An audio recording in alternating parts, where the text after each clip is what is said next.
Welcome back to Stories Behind the Walls, the podcast where we talk about the truth hidden from view, the stories nobody wants to tell, and the reality behind the system that claims to serve us.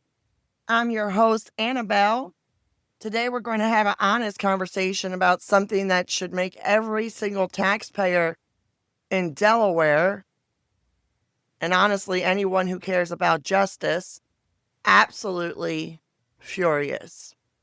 We're going to talk about our broken prison system, the utter waste of public funds, the total lack of meaningful rehabilitation, and the reality that if you don't speak up and hold people accountable, nothing changes. This isn't going to be comfortable, but I think you'll agree it is necessary. I want to share today what has really become obvious in the last couple weeks. Over the last few days, we have been reaching out everywhere. We emailed the Wilmington City Council, our senators. We have shared our concerns about prison conditions, wasteful spending, and the desperate need for reform, telling them to step up and take real action. And today, we emailed our governor, Matt Meyer. And you know what? It seems like he is the only one who ever gets anything done. That's not how this is supposed to work. We shouldn't have to fight and beg and plead and go all the way to the governor's office just to see action on problems this obvious, problems this serious. This should be something our entire state government is tackling together.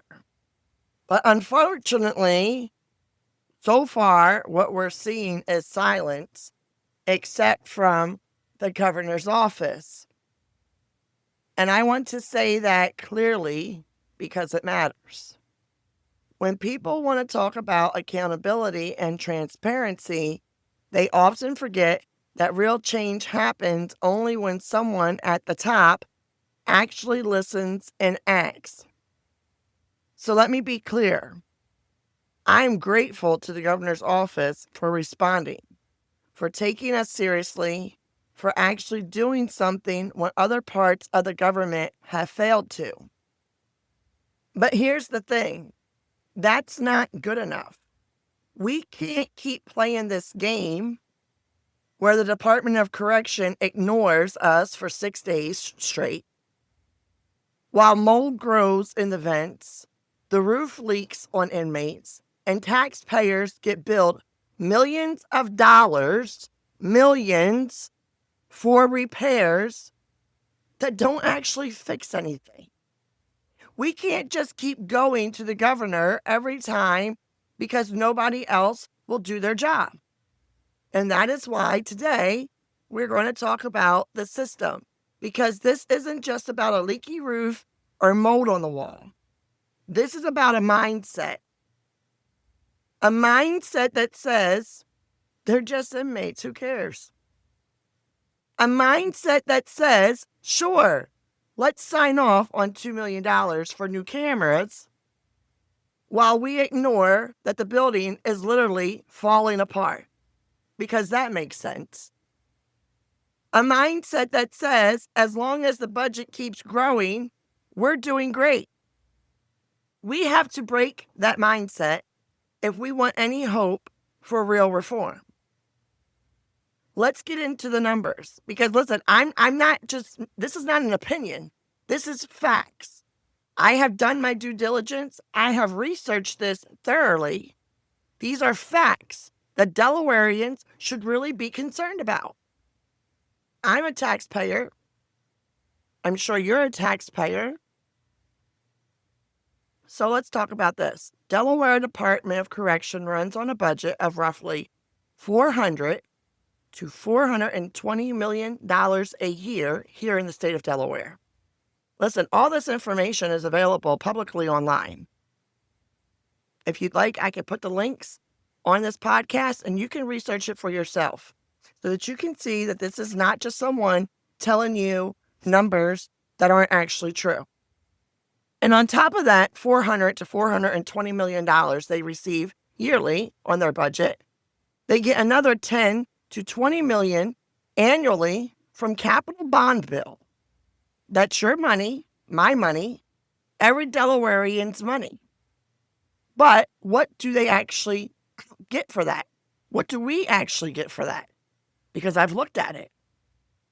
We filed Freedom of Information Act request.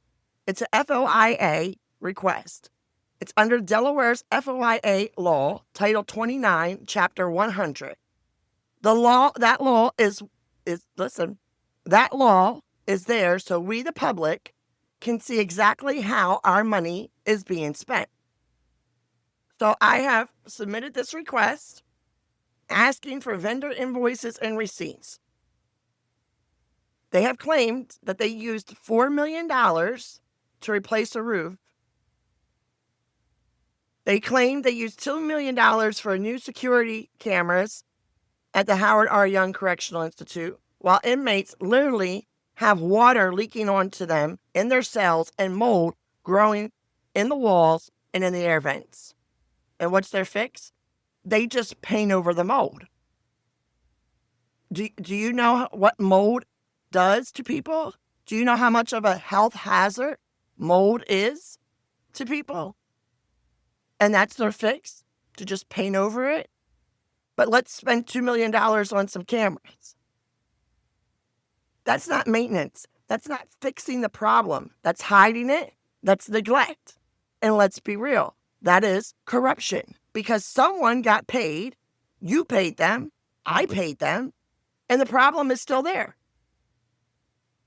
We can talk about Smyrna Correctional Facility. They claim they installed a new HVAC system, but they have buildings that still don't have air conditioning. How is that acceptable in 2025? We wouldn't tolerate that in our schools or in our homes, in our offices, but somehow it's okay in a prison. Why? Because they're inmates. Because they're easy to ignore. I'm here to tell you that's wrong. And if you think it doesn't matter to you, let me remind you, you're the one paying it. It's coming out of your pocket. Every week when you get your check and Uncle Sam takes his cut, that money is going to this. You're paying for broken roofs, for mold-infested walls, for fancy new cameras in buildings that are literally falling apart. So a building that is literally falling apart, we're going to put a $2 million camera system in. Make that make sense, Delaware. And the worst part, you're paying for a system that isn't even doing its job. Listen, prison isn't supposed to just be punishment. I'm sorry, it's not. It's supposed to be correction.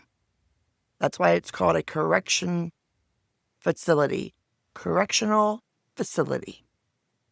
It is supposed to be rehabilitation.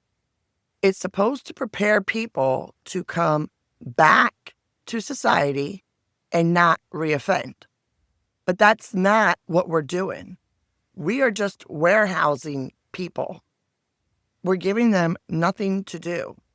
We're offering half-baked programs designed by people who act like grade school students when it comes to rehabilitation.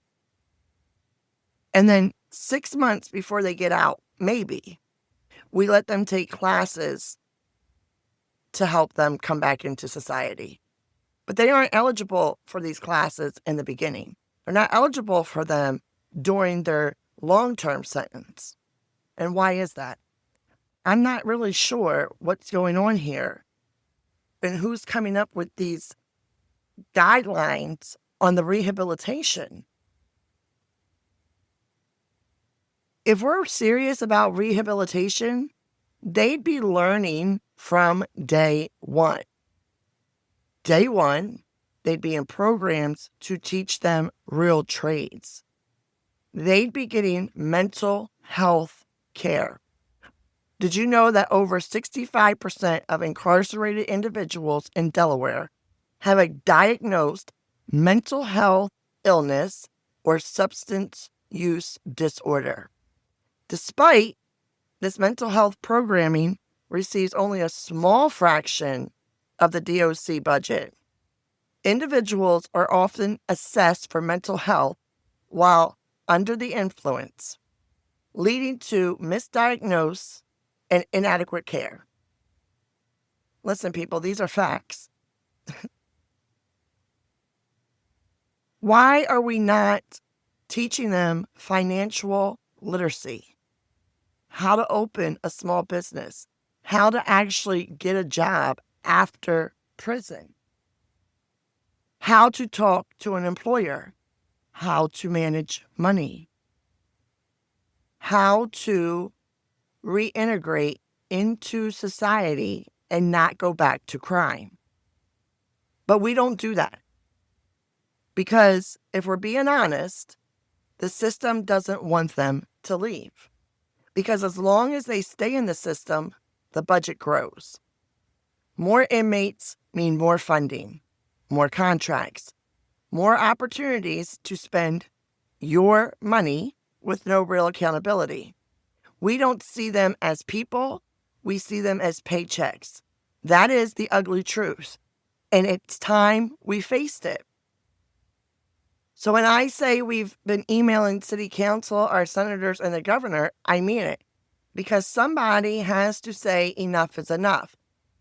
And let me tell you what's eye-opening. When we emailed the Wilmington City Council, silence. When we emailed our state senators, nothing so far. But when we emailed the governor, we saw action.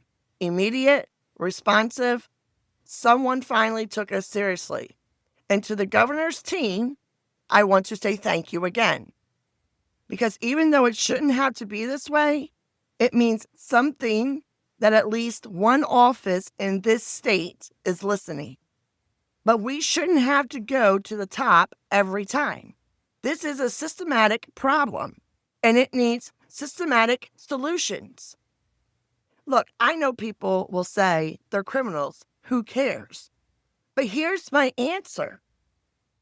We are paying for them, and they're human beings. They're someone's son, daughter, father, mother. And if you think what happens to them in prison doesn't affect you, think again. Because they're coming back to our neighborhoods, our workplaces, our communities. And then when they come out with no skills, no help, and no hope, what do you think is going to happen? They go back to crime. They go back to prison. And we pay for it all over again. The arrest, the trial, the incarceration, the broken roof and moldy walls and overpriced cameras. It's a cycle designed to fail. And the only people it benefits are the ones getting paid. So what can we do? We demand better. We demand real rehabilitation. Vocational training, day one. Mental health treatment, real mental health treatment. Educational programs that actually prepare people for life outside. And we demand transparency. FOIA those records. Look at those invoices. Ask your representatives. Do you even know what you're signing off on? Or are you just handing them a blank check? Because it's our money. It's our community. And it's our responsibility to fix this. I want to thank you for listening today. I know this wasn't easy, and it shouldn't be.